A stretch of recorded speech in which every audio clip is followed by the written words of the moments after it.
अच्युताय गोविंदाय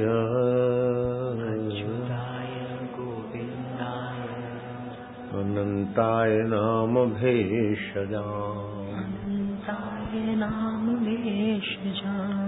नश्यन्ति सर्वरोगाणि सत्यं सत्यं वदाम्यहम्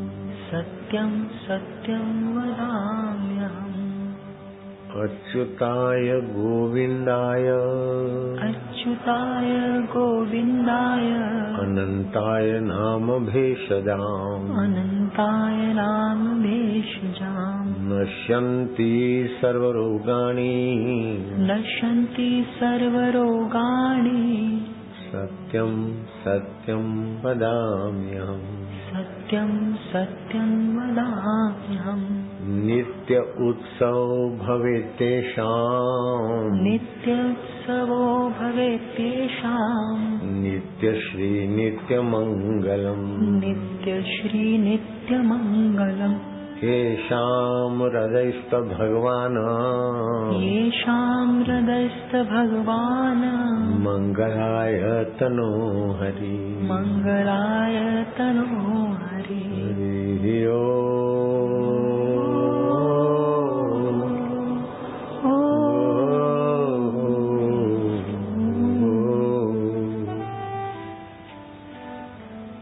हरि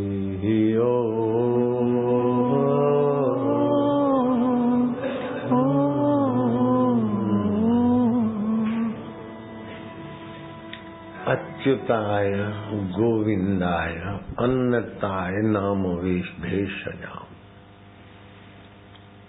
ऐसा कोई पद नहीं, ऐसा कोई अधिकार नहीं जहाँ से अधिकारी च्युत न होता हो। ऐसा कोई पद नहीं कि उस पद से उतरना न पड़ता हो। चाहे राजा का पद हो, चाहे राष्ट्रपति का पद हो, चाहे प्रधानमंत्री का पद हो, चाहे मुख्यमंत्री का पद हो, उतरना पड़ता है। जयराम जी की इंद्र पद से भी उतरना पड़ता है। ब्रह्मा जी को ब्रह्म पद से भी उतरना पड़ता है।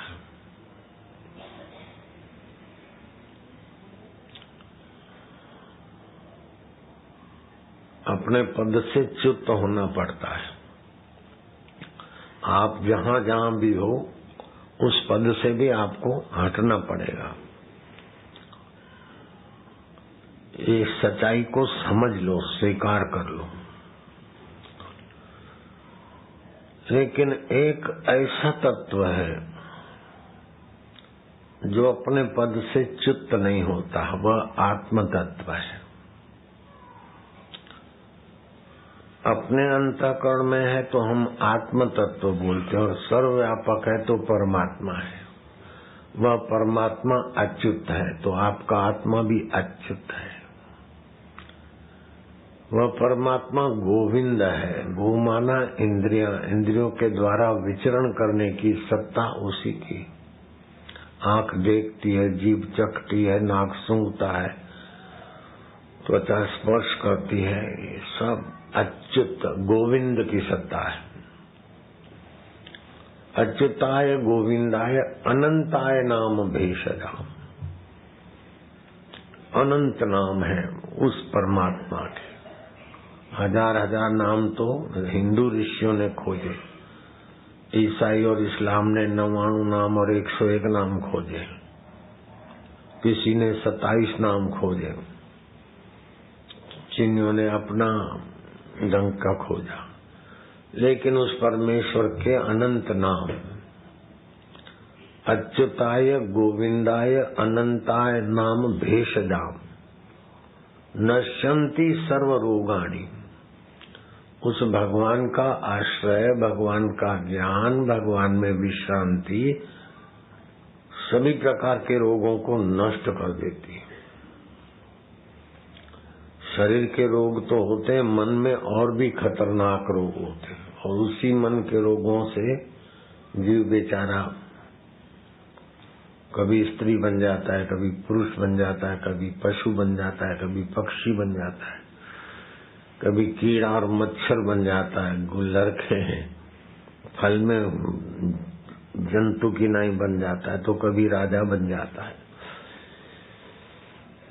ये मन और बुद्धि के दोष भी जीव को परेशान करते हैं। प्रज्ञा अपराधो मूलम सर्वदोषाणाम, प्रज्ञा अपराधो मूलम सर्वरोगाणाम। सारे दोषों का और रोगों का मूल है बुद्धि की मंदता, बुद्धि की नासमझी। बुद्धि की नासमझी का ये प्रत्यक्ष लक्षण है कि जो निर्णय करते हैं उनके अनुसार होता है तो भोग कर थक जाते हैं, और नहीं होता है तो विषाद में पड़ते हैं। ये बुद्धि का। अब सिगरेट पिया, फूंक मारे, बेकार है, फेंक दिया, लेकिन थोड़े घंटों के बाद, थोड़ी देर के बाद फिर बुद्धि निर्णय करेगी फूंक मार ले। ऐसे ही शमशान में जाते हैं तो अपने कुटुंबी मित्र स्वजन बबुक आग में जल रहे हैं। उस समय लगता है कि यार कुछ भी नहीं, यही जिंदगी क्या रखा है। उस समय विवेक जगता है, लेकिन बुद्धि की मंदता से फिर विवेक ढक जाता और लगा भैया आपाधापी। पति पत्नी के काम भोग के बाद लगता है कि कुछ भी नहीं, बेकार है। फिर थोड़े दिन के बाद वही करते, शायद चाहे 100 जूता खाए, तमाशा घुस के देखेंगे। फिसल के फिर फिसलने को जाते, गिर के फिर गिरने को जाते। क्या करें, छूटता नहीं, आदत है। समझते कुछ नहीं, बेकार है, लेकिन क्या करें। तो भगवान ने कहा भजन्ते माम दृढ़ व्रता, जो मुझे दृढ़ता से भज जाता, दृढ़ता से जो भजता है।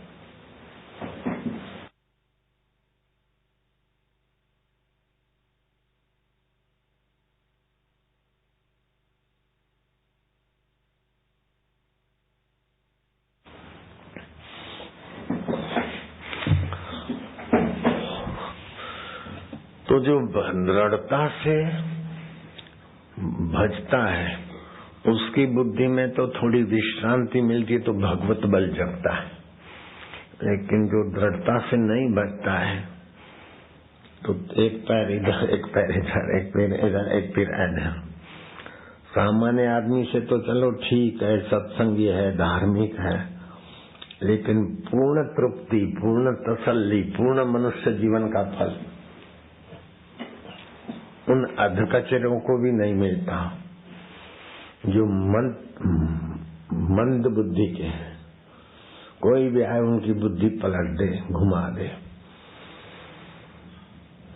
मीराबाई भक्ति करती थी और विक्रम राणा उसे रोकता था। जब विक्रम राणा ने रोकने का दबाव बढ़ाया तो मीराबाई ने गोसाई तुलसीदास को चिट्ठी लिखी कि अब आप बताओ, मैं स्त्री शरीर है और परिवार वाले भक्ति में रोड़ा डालते हैं, नहीं करने देते, अब मुझे क्या करना चाहिए। तो तुलसीदास ने उत्तर लिखा, जाते प्रिय न राम विदेही, जिसको भगवान प्यारे नहीं लगते, वो चाहे परम स्नेही हो, अपना हो, लेकिन उसको करोड़ों वैरियों के समान समझ के त्याग दो। तो मीरा को भक्ति साधना में अटन देने वाले विक्रम राणा के मेवाड़ को मीरा छोड़कर वृंदावन में चली गई। विरोधियों को पता चला, यवनों को भी पता चला कि भक्त हृदय चली गई है, तो विक्रम राणा पर विरोधियों का भी दबदबा बढ़ गया और अकाल पड़ने लगा। बड़ा दुखी हुआ, फिर बूढ़े बुजुर्ग ब्राह्मणों ने कहा कि जैसे विभीषण ने लंका त्यागी तो लंका का अंत हुआ,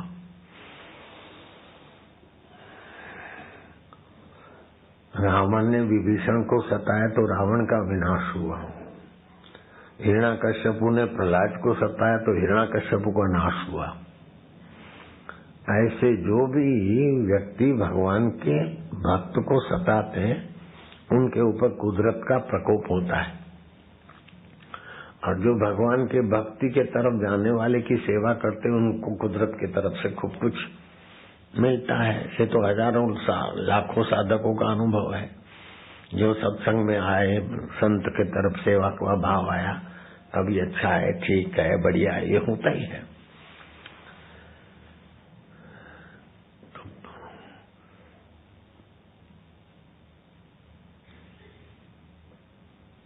जैसे मैग्नेट से लोहे की प्लेट जुड़ी है तो लोहे की प्लेट को मैग्नेट का, लोही चुंबक का प्रभाव है तो कई लोही चुंबकों को, कई लोह के कणों को उठाती, और जो मैग्नेट से वो लोहे की प्लेट हटी तो लोह कण उसको छोड़ देते। ऐसे ही सारे आकर्षणों का केंद्र वो आत्म चैतन्य है। जो जो तुम्हारी बुद्धि उसके तरफ आती है तो बाकी की चीजें आकर्षित होकर तुम्हारे तरफ आ जाती, और जो तुम उससे थोड़े विमुख होकर मंदमती है, इसमें लगे उसमें लगे, छल किया, कपट किया, ये किया, क्यों ही सारी चीजें तुमको छोड़ने लगती हो, तुम उनको पकड़ते पकड़ते थक जाते हो। आधा घंटा बुद्धि को भगवान के नाम में उच्चारण करते विश्रांति के द्वारा, खाली आधा घंटा, तो एक हफ्ता संसार के विघ्न बाधाओं से जूझने की शक्ति तुम्हारे बुद्धि में आ जाती। तेरा निमेष भी परब्रह्म परमात्मा में शांत रहे तो सारे जगत के दान करने का फल सुख मिलता है आगे चलकर। 17 निमेष परमात्मा में विश्रांति पाए तो उसे राजसु यज्ञ करने का फल होता है। एक मुहूर्त 22.5 मिनट भी परमात्मा में टिके,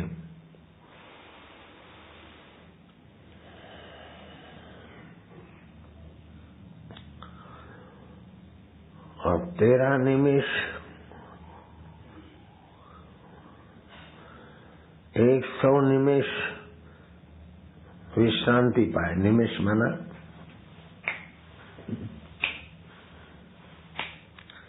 दाएं घुटने से बाएं के तरफ गए, एक निमेष, दूसरा निमेष, 100 निमेष अर्थात आधी घड़ी, 11:15 मिनट भगवान के ध्यान में विश्रांति पाए तो अश्वमेध यज्ञ का फल होता है। आधी घड़ी में, एक घड़ी तो राजसु यज्ञ का फल होता है, और मध्यकाल तक परमात्मा के ध्यान मगन में रहे तो 1,00,000 राजसु यज्ञ का फल होता है। और दिन भर परमात्मा चिंतन, परमात्मा भाव में रहे तो फिर तो क्या कहना, परम धाम परमात्मा में वास होता है, वो परमात्मामय हो जाता है। ये योग वशिष्ठ निर्वाण प्रकरण सर्ग 38वां श्लोक 31 से लेकर 35वें का अनुवाद मैंने आपको सुनाया। तो परमात्मा ध्यान से बुद्धि में कितनी योग्यता आती है। तो अच्युताय गोविंदाय, परमात्मा कौन है? जो अच्युत है, जो कभी अपने पद से, अपनी सत्ता से, अपने स्वभाव से हटता नहीं, जो का त्यों है। प्रलय में तो क्या, वैसे भी मुख्यमंत्रियों के पद चले जाते हैं, प्रधानमंत्री के पद चले जाते, इंद्र के पद चले जाते, ब्रह्मा जी का पद चले जाता, लेकिन महाप्रलय में तो भगवान ब्रह्मा विष्णु महेश शिव ऐसा उनके लोक और पद चले जाते। फिर भी जो नहीं जाता वो अभी भी हमारा आत्मा होकर बैठा है। बचपन का पद तुम्हारा चला गया, फिर भी उसको जानने वाले हो तुम। जुआनी का पद गया, भाव गया, तो भी उसको जानने वाले हो। और बुढ़ापे की कई अवस्थाएं हो जाती है, उसको भी जानने वाले हो।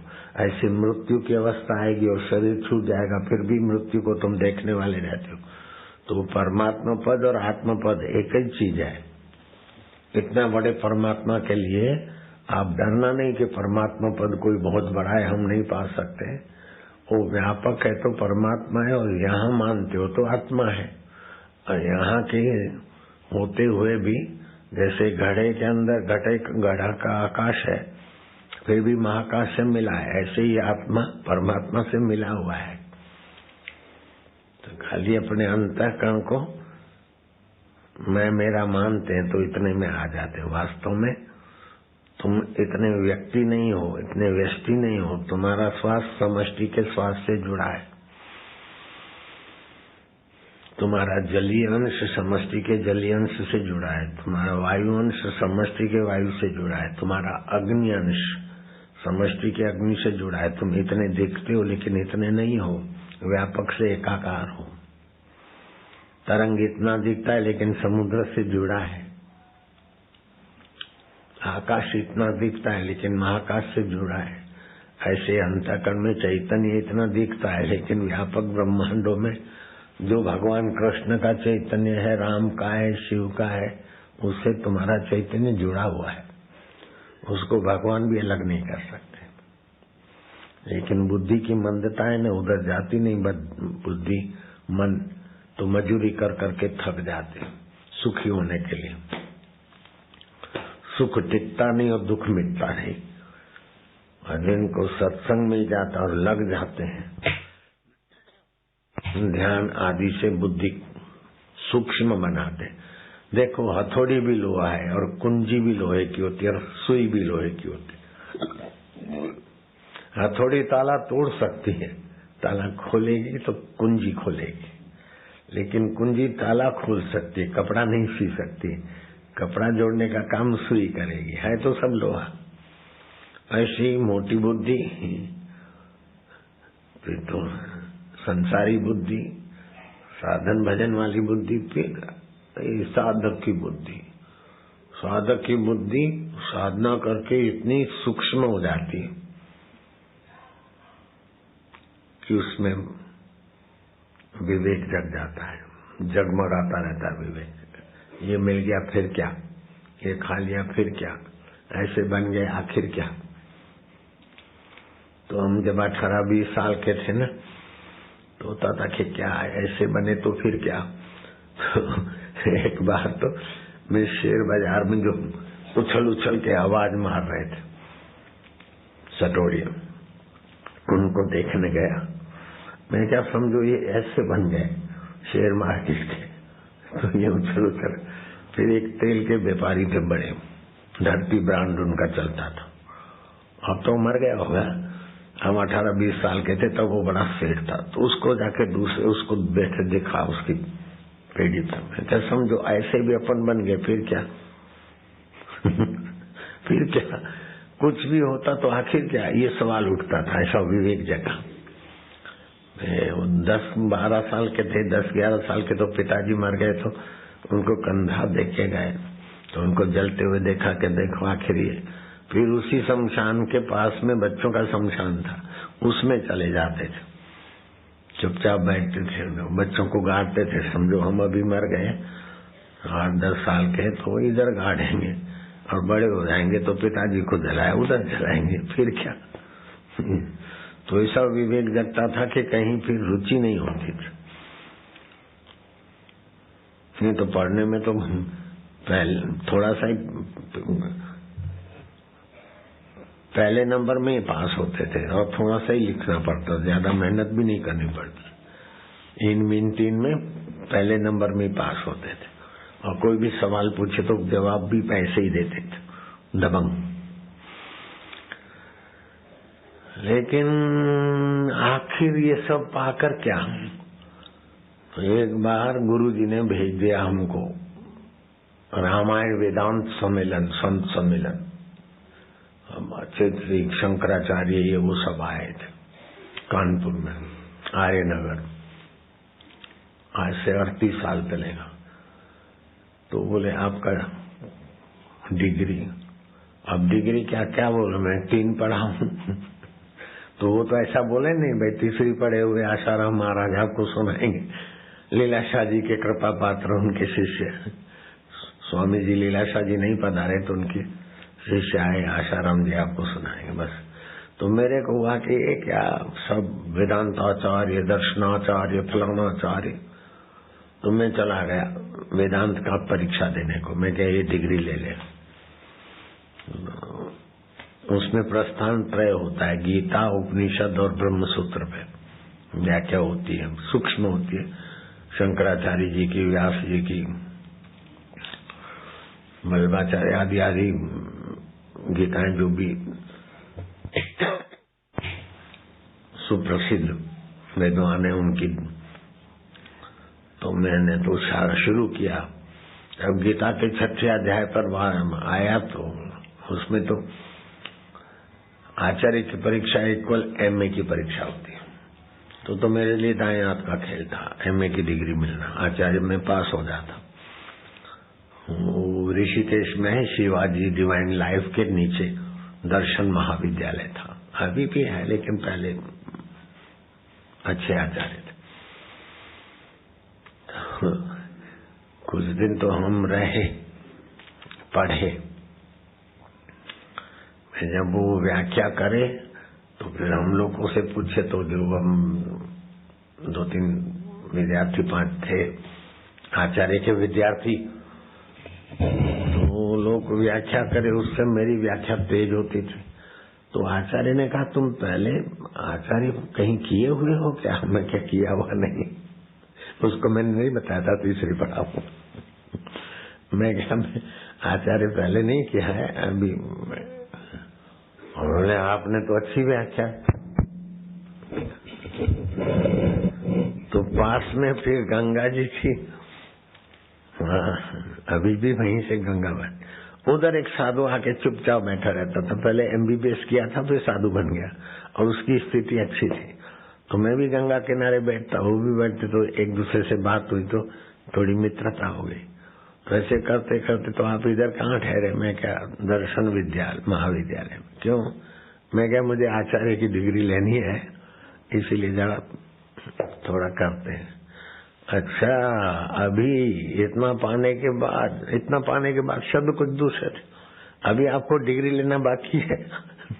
तो मेरे को लगा डिग्री की जरूरत तो नहीं है, लेकिन ये सम्मेलनों में लोग डिग्रियों की से जरा, मैंने कहा ले ले ऐसा कुछ। अच्छा ठीक है, खूब हंसे उन्होंने, मैं भी हंसा, ले लो डिग्री। फिर 1-2 दिन के बाद बोले अच्छा अभी तक पढ़ाई चल रही है? अभी डिग्री के लिए पढ़ाई चल रही है? मैं क्या बस पूरी हो गई, हम नहीं जाते। बात तो सच्ची है, डिग्री विग्री क्या, जब वो आत्मविश्रांति मिली तो डिग्रियों की कोई कीमत ही नहीं है। लेकिन थोड़ी थी बुद्धि में बचकानी तो लगे, तो साधु के द्वारा भगवान ने सावधान कर दिया। मैं क्या नहीं जाते, नहीं तो वेदांताचार्य लिखते हैं, आसाराम बापू वेदांताचार्य। कुछ लोग हवाई जहाज की नौकरी करते, 30-40 हजार पगार था, और हवाई जहाज की नौकरी छोड़ के बाबा बने, तो अभी वो बाबा के नाम पीछे पायलट बाबा। अरे पायलट बेचारे कहीं भटकते हैं, डिग्री इससे तो तुम्हारी आत्मा की डिग्री का कोई वजह नहीं। जहाज तो मैंने भी चलाया है थोड़ा बहुत, इसमें क्या बड़ी बात है, ये सब तुच्छ चीज है। आप तो शरीर ही नहीं है, आप तो डिग्रियां आपकी कैसे? मैं डॉक्टर हूं, मैं वकील हूं, मैं फलाना हूं, मैं ये हूं, मैं वो हूं, ये सब बुद्धि की मंदता है। आप आज तक अपने को जो मान रहे हैं ना, वो बुद्धि की कमजोरी से ही मान रहे हैं, बुद्धि की मंदता से ही मान रहे हैं। आप अपने को कुछ भी मान लो, बुद्धि की कमजोरी। जब कुछ मान कर कुछ माने हुए हो तो नींद नहीं आएगी, सारी मान्यताएं भूलते हो तो नींद आती। क्या ख्याल है? सत्य में कोई भी मान्यता की वैल्यू नहीं है, कोई भी मान्यता का महत्व नहीं। मैं मनुष्य हूँ और यहाँ सो रहा हूँ, ये याद रहेगा तो नींद नहीं आएगी। बोलो, सारा भूल जाते हैं। जूठा लेना, जूठा देना, जूठा खाना, जूठा आना, जूठा जाना, नानक ये सब झूठ है, मिथ्या है जगत। और मिथ्या जगत भी ऐसा सच लग रहा है कि लोग परेशान हो रहे, रो रहे हैं। आवाज न दो, सुनता होगा आवाज वाला शायद, मैं परेशान हूँ, मुझे परेशान न करो, रोशनी हो न सकी दिल भी जलाया। आजकल तो मोबाइल फोन ने तो सत्यानाश कर दिया। युवक युवतियां न जाने SMS से क्या एक दूसरे को क्या क्या लिखते हैं, सुनते मेरे कान बातें आती तो मेरे को लगता है कि तबाही कहाँ जाकर पहुंचाएगी। तो गुजरात में एक अच्छे संत हो गए, पहले रेलवे डिपार्टमेंट के ऑफिसर थे, ऑडिट ऑफिसर, वैराग गया और संत बन गए। तो अच्छी गति थी। लालजी महाराज के गुरु तुल्य, गुरु ही थे स्वामी माधवानंद। उन्होंने कुछ छोटे मोटे पुस्तक भी लिखे वेदांत के। हूँ कौन सो, मैं कौन हूँ, उसका खोजो, वहाँ कौन है इसको खोजो तो मिलेगा। हूँ ते ऐसे पुस्तक, भागवत में भी उन्होंने कुछ लिखा, रामायण भी, आध्यात्मिक रामायण उन्होंने लिखी, माधव तीर्थ उनका नाम था।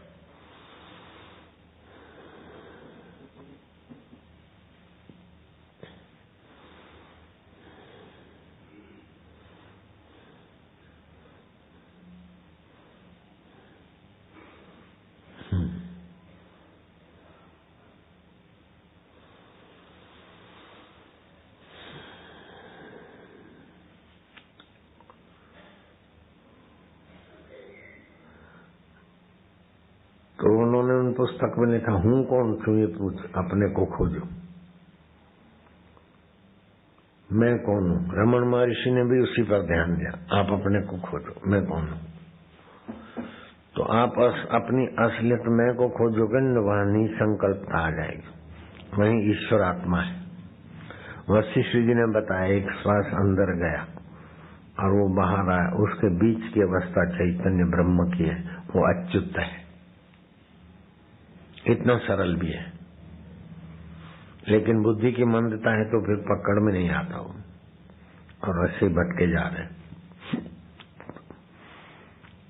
तो मैंने कई ऐसे छोटे मोटे प्रयोग बताए। रात को सोते समय पंच भौतिक शरीर में नहीं हूं, मन भी मैं नहीं हूं, मैं मन को जानता हूं। बुद्धि भी मैं नहीं हूं, बुद्धि बदलती। अहंकार भी मैं नहीं हूं, ये बदलता है। तो ये मन बुद्धि अहंकार सूक्ष्म प्रकृति का है और पंच भौतिक शरीर स्थूल 5 भूतों का है। तो अब 5-6 घंटा शरीर से कोई काम नहीं लेना है। चलो, मैं पंच भौतिक शरीर नहीं हूँ, मैं मन बुद्धि अहंकार नहीं हूँ, शास्त्रा प्रकृति में नहीं हूँ, तो मैं कौन हूँ? मैं चैतन्य हूँ, आत्मा हूँ, परमेश्वर का। श्वास अंदर गया तो बाहर, तो ऐसे करते करते परमात्मा में विश्रांति की तरफ चलोगे। अभी मैं संध्या को थोड़ा सा ध्यान किया तो मन में आया कि अब नहीं जाऊं। फिर सोचा कि शाम को जो लोग नहीं थे अभी बेचारे आए होंगे तो थोड़े देर मिल के आऊं। उस ध्यान में जाता हूं तो इच्छा ही नहीं होती बाहर आने की, मिलने का रुचि भी नहीं होती। ऐसा सुख है, अकेला सुख नहीं है, परमानंद है और उससे सामर्थ्य आता है। कितना भी बांटो, कईयों के कार्य ग्रास हो जाते हैं, फिर खूटता नहीं तो एक आदमी कमाए 100-200 को खिलाए तो बाँ हो जाए, 200-500 को खिलाए तो यहाँ तो हजारों खा रहे हैं बेचारे, जप यज्ञ कर रहे हैं, उनको मिल रहा है, ये हुआ, आपको भी मिल रहा है। आपको यहाँ से रोजी रोटी की चीज नहीं मिलती, लेकिन ऐसी मिलती कि रोजी रोटी में बरकत आ जाती। तो यह आत्मदेव का ऐसा ध्यान। बड़े बड़े कल कारखाने और हों तो वो कोई बड़ा शहर नहीं है, माधव तीर्थ ने लिखा। लेकिन बड़े में बड़ा परब्रह्म परमात्मा है, उसमें जहाँ विश्रांति पाई वहाँ पूरा ब्रह्मांड है। वो बड़ी जगह है, बड़ी स्थिति है। तो बड़े में बड़े परमात्मा में आप ध्यान करो तो आपका घर जो भी जगह है वो ऊंची जगह हो जाए, बढ़िया हो जाएगा। ये तब तक लोग सिर खपाते रहते, मेरा ये हो गया, मेरा बेटी का कर दो, मेरा फलाना कर दो, मेरा ढींगना कर दो। ईश्वर में रुचि नहीं, बुद्धि की मंदता, इसलिए परेशान हो रहे। बेटी भी देना चाहते, पैसा भी देना चाहते, लेकिन छोरा नहीं मिल रहा है। छोरा भी देना चाहते हैं, खर्च भी करना चाहते, छोरी नहीं मिल रही। अब मिल जाएंगे तो क्या झक मार लेंगे। जो मिले मिलाए उनकी हालत देखो। तो ऐसी तुच्छ चीजें मांगते और उसी लिए खप के मर जाते। ये बुद्धि की मंदता है। इसी उतना समय अगर परमात्मा के लिए लगे तो आए है कहाँ का कहाँ पहुंच जाए। मंद बुद्धि है, मंद भाग्या, मंदमती, मंद भाग्या, उपद्रता। एक तो मंद भाग्य है, दूसरा उपद्रवी कलयुग के लोग। न खुद भगवान का भजन करते, न संत को शांति से रहने देंगे। बस ये लो, ये दो, ये करो, वो करो। इधर से हम जाने को मन बना दिया। नहीं तो 2-4 दिन रह के यहाँ से सूरत का जहाज सीधा है, फिर दूसरी जगह से जाऊंगा। इधर तंग करते लोग रात को 10 बजे 11 बजे 12, चिपकू मंदमती। खुद को ईश्वर पाना नहीं, ईश्वर पाए हुए पुरुष को ईश्वर में रहने नहीं देना, घसीटो उनको। ऐसा है।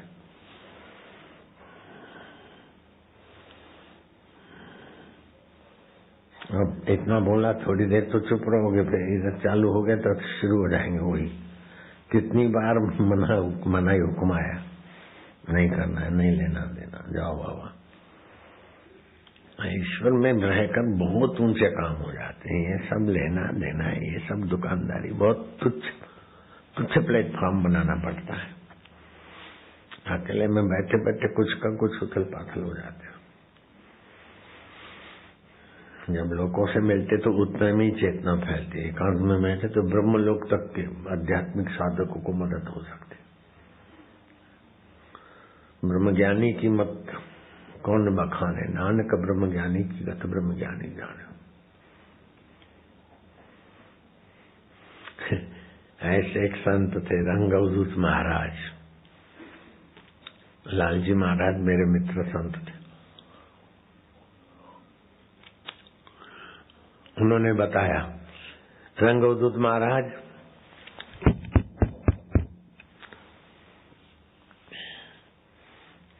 ये स्पीकर ठीक से करे, उधर है ना।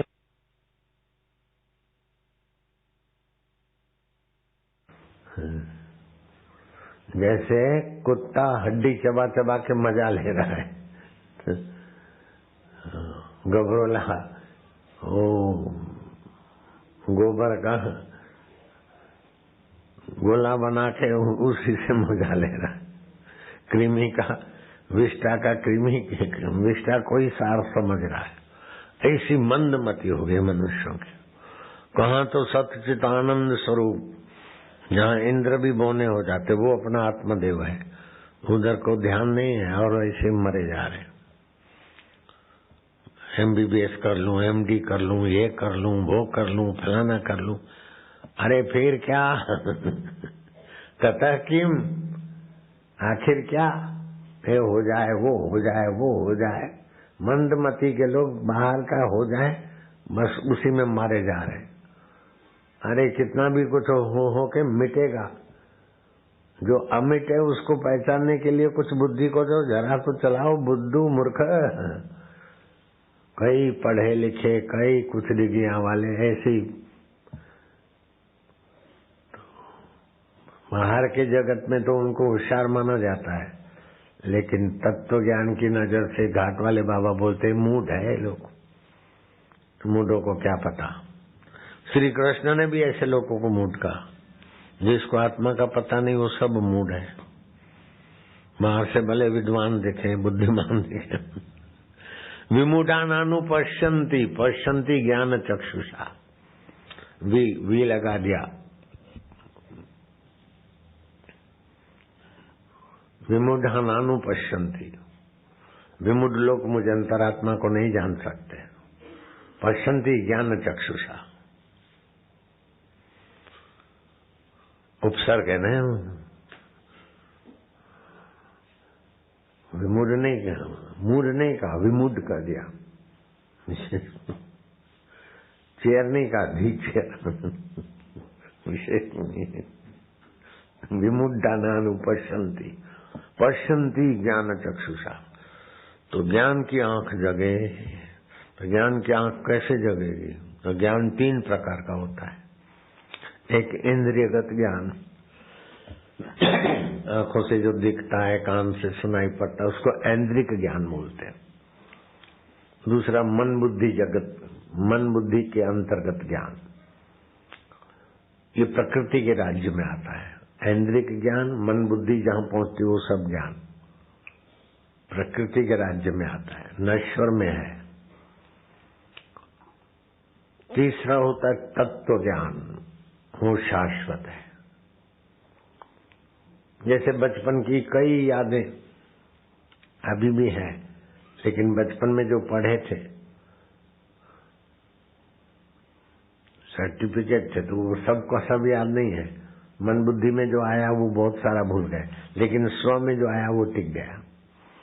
मेरा नाम गुड्डू है, वो स्व में रख दिया तो बस गुड्डू चाचा बनेंगे, लेकिन गुड्डू शब्द तो खिंच जाएगा। स्व में जो संस्कार पड़ते हैं, तो एक होता है मन इंद्रिय तक का ज्ञान, एक होता है ऐन्द्रिक ज्ञान, दूसरा होता है मन बुद्धि तक का ज्ञान। इन दोनों ज्ञानों को जहां से ज्ञान की किरण मिलती है वो होता है तत्व ज्ञान, आत्मा का, परमेश्वर तत्व का, अच्युत का। वही अच्युत ज्ञान है। वो अच्युत ज्ञान ही सबका रक्षक, पोषक, पालक और सर्वसमर्थ है। अच्युत का दूसरा नाम है अच्युतम केशवम। जो अच्युत है वो केशव है। क माना ब्रह्मा, श माना शिव, व माना विष्णु। ब्रह्मा, विष्णु, शिव में भी उसी अच्युत ज्ञान का प्रभाव है। वो अच्युत ज्ञान में टिके हैं, इसलिए उनके संकल्प में सामर्थ्य है। और दूसरे लोग च्युत ज्ञान में, जो बदलने वाला ज्ञान है, उसमें फंसे हैं। आंखों का ज्ञान बदलता है, कान का, ये वो सब बदलने वाला ज्ञान है। ऐन्द्रिक ज्ञान और मन बुद्धि का ज्ञान परिवर्तित है, लेकिन उस परिवर्तन को जो जानता है वो शुद्ध ज्ञान, तत्व ज्ञान, ज्यों का त्यों रहता है। तो जो ज्यों का त्यों है उसको मैं रूप में जान ले। तो कोई कोई विरले पहुंचते। उसी तत्व ज्ञान को पाने के लिए हनुमान जी ने राम जी की शरण ली। श्री कृष्ण के दर्शन कर रहे थे अर्जुन, तो ये भी तत्व ज्ञान नहीं थे तो दुख नहीं मिटा। जब कृष्ण ने उपदेश दिया और उसमें टिक गए तो दुख टिका नहीं और सुख मिटा नहीं। ऐसा महान ज्ञान है आत्मज्ञान, परब्रह्म परमात्मा तत्व है। योग वशिष्ठ बार बार पढ़े, ओमकार का जप करे और दुष्ट कर्म छोड़ दे, 1 साल के अंदर तत्व ज्ञान में स्थिति हो जाएगी। 1 साल तो बहुत हो गया, 40 दिन में भी हो सकती। अरे 40 दिवस को क्या बोलते हो? सम्राट अशोक का बेटा महेंद्र लोफरों का अगवा बन गया था। गुनाही प्रवृत्ति करने वालों के झुंड का वो अगवा बन गया था। तो मंत्री ने गंभीर स्वर से कहा कि राजन, मैं आपको जो नहीं कहना चाहिए वो बात मुझे कहने का कर्तव्य प्रेरित करता है। कहो। मुझे संकोच होता है, शर्म भी आती है, लेकिन न कहूं तो मैंने अन्न खाया है और मैं राज्यद्रोही होता हूं। कहता हूं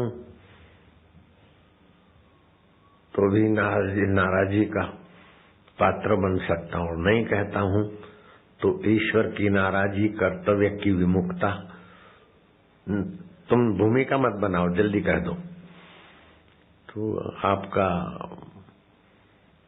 महेंद्र है वो गुनाही प्रवृत्तियों में लिप्त व्यक्तियों के साथ जुड़ा है। इस कारण पुलिस और बड़े अधिकारी भी गुनाही प्रवृत्ति करने वालों को दंडित नहीं कर पा रहे हैं और बहू बेटियों की इज्जत से भी खिलवाड़ हो रहा है। और भी उसने विस्तार से थोड़ा बहुत बता दिया। अशोक तिल मिला गया। महेंद्र जहां भी हो जल्दी से जल्दी उसे हाजिर करो, कटघरे में खड़ा कर दो। महेंद्र तुम ऐसी सी गुनाही प्रवृत्ति करते, ये करते वो करते हो, तुम्हें अब इस राज्य द्रोह के दंड से कोई नहीं बचा सकता है। कान खोल के सुन लो, तुम्हें फांसी की सजा दी जाती है। महेंद्र ने धीरे से सिर उठाया। न्याय प्रिय सत्य प्रिय सम्राट का जो भी दंड है मुझे स्वीकार है। मैं सम्राट के पुत्र होने के नाते गुहार नहीं लगाता हूं, लेकिन सत्यनिष्ठ प्रजापालक सम्राट का मैं नागरिक होने का गर्व रखता हूं और प्रार्थना करता हूं कि फांसी 1 हफ्ता के बाद दी जाए। एकांत कोठरी में मुझे 7 दिन के बाद उस कोठरी से निकाला जाए फांसी के लिए। ऐसा ही होगा। गुस्साए हुए अशोक ने अपना सिंहासन छोड़ा। 6ठा दिन हुआ तो महेंद्र ने जेलर को कहा कि सम्राट को कह दो मैंने मृत्यु पर विजय पा ली। अब मुझे मृत्यु का डर नहीं है और जीने की इच्छा नहीं, मरने का खौफ नहीं। जो मरता है वो मैं नहीं हूं और जो जीने की इच्छा करती वो मंदबत्ती मेरी बदल गई। जीने की लालसा वाली दुर्बुद्धि भी, मंदमती भी चली गई। मरने का भय वाली वृत्ति भी चली गई। मुझे कोई मार सके ऐसी कोई त्रिभुवन में चीज नहीं है। मैं शुद्ध बुद्ध चैतन्य ज्ञान स्वरूप हूं और शरीर को कितना भी संभालूं तो अमर नहीं है। जो बदलता है वो बदलता है और जो बदलने को जानता है वो जानता है वही मैं हूं। सोहम शिवोहम। उसके वर्णन में आत्मिक सुवास थी। जेलर ने मंत्री को, मंत्री ने राजा को, राजा ने फिर परीक्षा लेने को बुद्धिमान मंत्रियों को भेजा। पता चला कि महेंद्र को आत्मज्ञान हो गया है। सम्राट अशोक पहुंचे। महेंद्र, मुझे सुनकर इस बात की खुशी हुई कि तुमने मौत को जीत लिया है। फांसी के वक्त अब तुम्हें फांसी नहीं मिलेगी, लेकिन इस राज्य के तुम उत्तराधिकारी, तुम्हें राज्य सिंहासन का अधिकारी घोषित हम करेंगे। महेंद्र ने कहा सम्राट, मैं विनम्रता से आपके प्रस्ताव को अस्वीकार करता हूं। अब मेरे को इस राज्य से कोई सरोकार नहीं। मैंने असली राज्य पा लिया है। ये राज्य तो च्युत हो जाता है, सीमित है। मैंने असीम राज्य को पा लिया है। अब मेरा निवास गिरी गुफा में, पर्वत कंदराओं में अथवा तो ईश्वर की खोज लगाते लगाते तड़पते हुए जिज्ञासुओं के बीच मेरा राज्य होगा। सम्राट अशोक के अपराधी छोरे को पहले के सुने हुए सत्संग के संस्कार जग गए, शुद्ध ज्ञान में टिक गया, राज्य नहीं लिया। श्रीलंका तक उसके सत्संगी थे, चीन में भी उसके सत्संगी थे। लेकिन आज के जमाने में हमारे सत्संगी तो 167 देशों में है। उनके तो लंका में और चीन में थे, मेरे 167 देशों में सत्संगी है। मेरा इतना बड़ा राज्य फैला हुआ है कि नहीं है? जोगी रे क्या जादू तेरे ज्ञान। तो शुद्ध ज्ञान ऐन्द्रिक ज्ञान हकीकत में मन एक इंद्रियों को करण बोलते हैं। जैसे आंख देखती है, कान सुनते हैं, नाक सूंघता है, जीभ चखती है, त्वचा स्पर्श करती है, तो ये ज्ञान इंद्रिया है, ये बाहर का देखती है। लेकिन मन भूख प्यास को अथवा ये व्यक्ति कैसा है, ये चीज कैसी, बुद्धि निर्णय करती है, वे अंदर बताते तो उसको अंतःकरण बोलते हैं। तो बाहर का ज्ञान के जो करण है उसको बहिकरण बोलते हैं, और अंदर की भूख प्यास या गहराई की खबर देने वाले मन बुद्धि उसको अंतःकरण बोलते हैं। करण माना जानने के साधन। तो बहिकरण बाहर की इंद्रियां, और बाहर की इंद्रिया में दो विभाग है, ज्ञान इंद्रिया और कर्म इंद्रिया। आंख देखती तो ज्ञान इंद्रिय, लेकिन पैर चलते हैं, हाथ हिलते तो कर्म इंद्रिय। जीभ बोलती है तो कर्म इंद्रिय, लेकिन चखती है तो ज्ञान इंद्रिय। ऐसे ही शौच की, बाथरूम की, ये कर्म इंद्रिया है। तो 5 कर्म इंद्रिय है, 5 ज्ञान इंद्रिय। अंधा देख नहीं सकता और लूला चल नहीं सकता। अंधा देख नहीं सकता,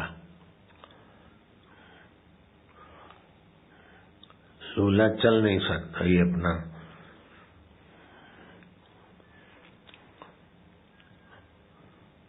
अंधा देख नहीं सकता और पंगु चल नहीं सकता।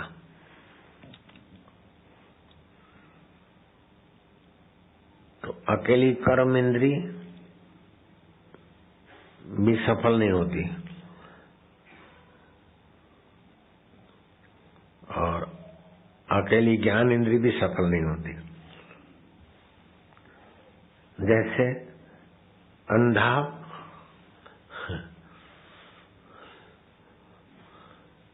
चले और आंख वाला उसके कंधे पे बैठ जाए तो हो जाएगा ना काम। आंख वाला पंगु है, आंख तो है लेकिन पिंगला है, और वहां अंधा है, आंख नहीं है लेकिन पैर है। तो पैर वाले के सिर पर आंख वाला बैठ जाए, पंगु, तो यात्रा हो जाएगी। ऐसे ही ज्ञान इंद्रियों के द्वारा कर्म इंद्रियां काम करती है। तो कर्म इंद्री, ज्ञान इंद्री, इन दोनों को प्रकाशित करने वाले मन बुद्धि चित्तअहंकार, तो वो अंतःकरण और बहिकरण, ये करण है साधन, दुनवी ज्ञान। इनको सत्ता आती है शुद्ध ज्ञान से, चैतन्य से। तो शुद्ध ज्ञान स्वरूप आप हो, उसमें टिकने वाली मति नहीं बनी, इसलिए परेशान हो रहे हो।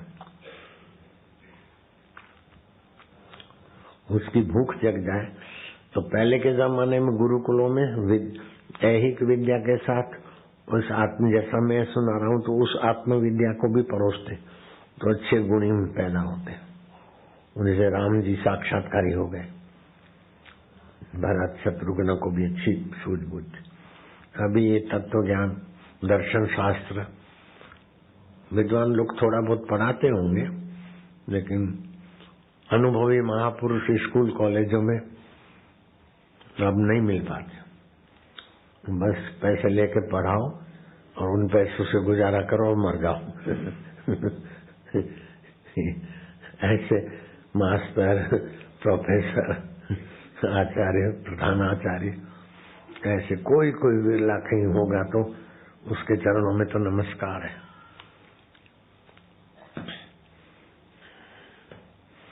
हम संस्कृत के विद्वान के पास थोड़े दिन रहे थे, वो इतने आत्म साक्षात्कारी नहीं थे लेकिन सज्जन पुरुष थे। उन्होंने हमको बताया कि हमारे काशी में एक ज्योतिष शास्त्र के जानकार रहते थे, नाम लेके। इतने प्रखंड विद्वान थे, इतने अच्छी उनकी पहुंच थी कि एक बार ब्रह्मा जी ब्राह्मण वेश लेकर उनको पूछने आए कि आप तो ज्योतिष शास्त्र के जानकार हो, बताओ इस समय ब्रह्मा जी कहाँ पर है। तो उसने अपना विद्या लगाई। बोले इस समय ब्रह्मा जी पृथ्वी लोक पर है। अच्छा, पृथ्वी लोक पर? तो कहाँ पर? फिर उसने लगाया गणित। बोले भारत भूमि में। भारत भूमि में कहाँ? बोले काशी क्षेत्र। काशी क्षेत्र में? काशी क्षेत्र तो इतना बड़ा है। जब इतना आप बताते ज्योतिषी जी महाराज, तो सर कृपा करिए, काशी क्षेत्र में कहाँ है? बोले गंगा तटे। बोले काशी में तो गंगा तो बहुत लंबी है, कहाँ है? गणित लगाया। बोले मणिकर्णिका घाट है। मणिकर्णिका घाट पर है। तो मणिकर्णिका घाट भी लंबा चौड़ा है। अब ब्रह्मा जी यहाँ है इस समय? बोले हाँ। तो कहाँ है? उसने गणित लगाकर जो पकड़ने गए तो अंतर्धान हुए। ऐसी विद्या बोलो ज्योतिष विद्या। लेकिन आत्मज्ञान के आगे ये ज्योतिष विद्या भी छोटी मानी जाती। ब्रह्म ज्ञानी की मत को न बखाने, नानक ब्रह्म ज्ञानी की गत ब्रह्म ज्ञानी जाने। और वो सरल भी है, ब्रह्म ज्ञान पाना सरल भी है और कठिन भी है। बुद्धि सूक्ष्म हो जाए तो यूं समझ में आ जाता है।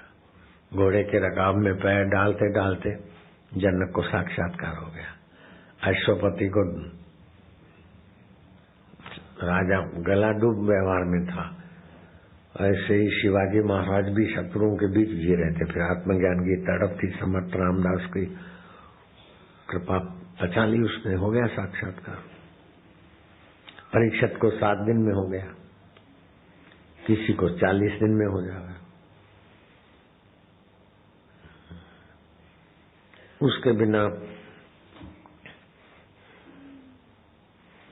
अभी ऋषिकेश में गए तो हनुमान प्रसाद पोद्दार और सेठ जी, तो सेठ जी जिस माई को ले आए थे एकांत में ध्यान भजन कर 40 साल पहले, 50 साल, तो वो माई की बड़ी बखान करते थे। तो वो माई अभी 95 साल की है, वहीं रहती है 95 साल की माई। तो वहां के जो अभी जो संभालते हैं गीता भवन, उन्होंने बोला कि वो माई आपका दर्शन करना चाहती, लेकिन बेचारी चल नहीं सकती, 95 साल की, बहुत ऊंची आत्मा है, फलाना है ढीना। मैं कहा चलो हम चलते हैं। तो हमको चलेंगे। हम पहुंचे, वो गाड़ी वाड़ी लाए छोटी सी, वहां गए। वो माई ने तो स्वागत। फिर वो माई ने बताया कि मैंने MBBS पास किया, लेकिन प्रैक्टिस एक दिन भी नहीं किया। मुझे पता नहीं था अब क्या करूं, क्या करना है। इतने में एक गृहस्थी थे, लेकिन बड़े ऊंचे कोटि के, उन्होंने फोटो दिखाया, ये हमारे गुरु महाराज। अरे भाई प्रसाद ले जा, 2 मिनट बैठ जा भाई। हे बबली,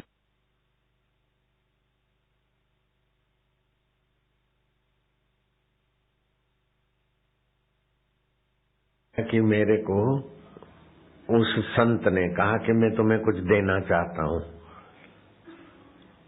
इधर देखो। तुम हाथ नहीं हो, हाथ तुम्हारे हैं। तुम पैर नहीं हो, पैर तुम्हारे हैं। तुम आंख नहीं हो, आंख तुम्हारी है। ठीक है ना? तो ऐसे करके एक एक इंद्री तुम नहीं हो। फिर तुम मन भी नहीं हो, मन बदलता है, उसको तुम देखते हो। तुम बुद्धि भी नहीं हो, ठीक है ना? तुम अहंकार भी नहीं हो। मेरे तरफ देखो। और उन्होंने ऐसा करके मेरे आंखों में ऐसा कुछ संकल्प छोड़ दिया, मैं तो शरीर की शुद्ध बुद्ध भूल गई। श्री शांति आनंद ऐसा कुछ रहा। 6 महीने तक ऐसे ही रहा। मेरे को दूसरे लोग खिलाते पिलाते ऐसा करते।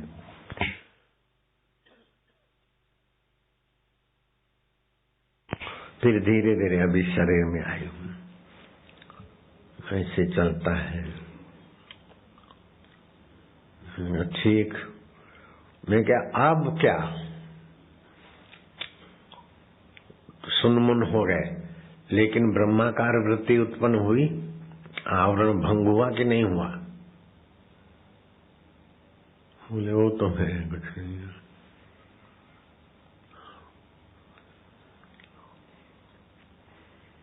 सुन्न हो जाना एक बात है, शुद्ध बुद्ध होके पड़े रहना एक बात है, लेकिन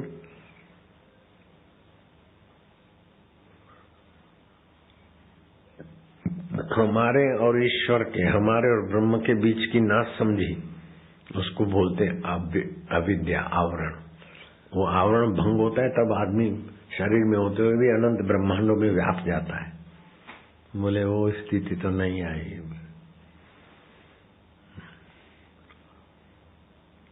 पहले तो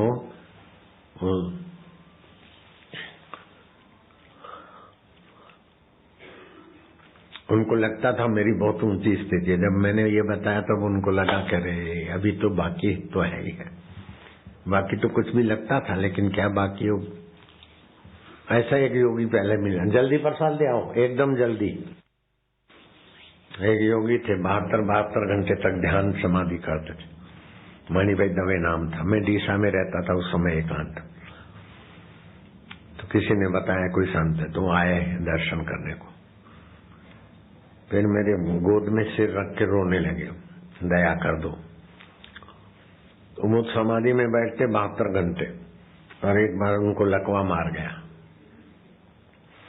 तो उन्होंने बताया, झूठ नहीं बोले, अच्छे आदमी थे। संकल्प करके फिर शरीर ठीक कर दिया, खड़ा हो गया। मैं इतनी ऊंची स्थिति थी, लेकिन अभी बैठे तो शांति, बैठे तो समाधि, उठे तो फिर उठत बैठत ओई उठाने, कहत कबीर हम उसी ठिकाने। इसको भगवान ने गीता में कहा अविकम्प योग। योगी समाधि में होता है तो शांति आनंद, लेकिन संत कृपा चूर्ण डाला है इसमें, दो जल्दी, वो जो माया उठ रहे उनको पहले दो, देर हो गया है, चलो जल्दी करो, शाबाश। ओम ब्रह्म स्थिति प्राप्त कर, कार्य रहे नाशे, मोह कभी ना ठग सके, इच्छा नहीं लगले। फिर इच्छा वासना नहीं रहती कि मुझे ये मिल जाए तो सुखी हो जाऊं, ऐसा बनूं तो कहे जाऊं। अब चुप रहो, क्या बड़बड़ करते रहे, रोज रोज गाते। सुनो, इधर के लोग श्रद्धात्व है, लेकिन आत्मज्ञान में रुचि नहीं है, बस वही गाना बजाना। समझ के थोड़ा शांत हो, समझ के असली चीज में प्रवेश करो। ऐसा क्या बुद्धि वही की वही चिल्लाना। गुरु दी सूरत रबनी, भूल जाओ न जोगिनी। अरे हो गया।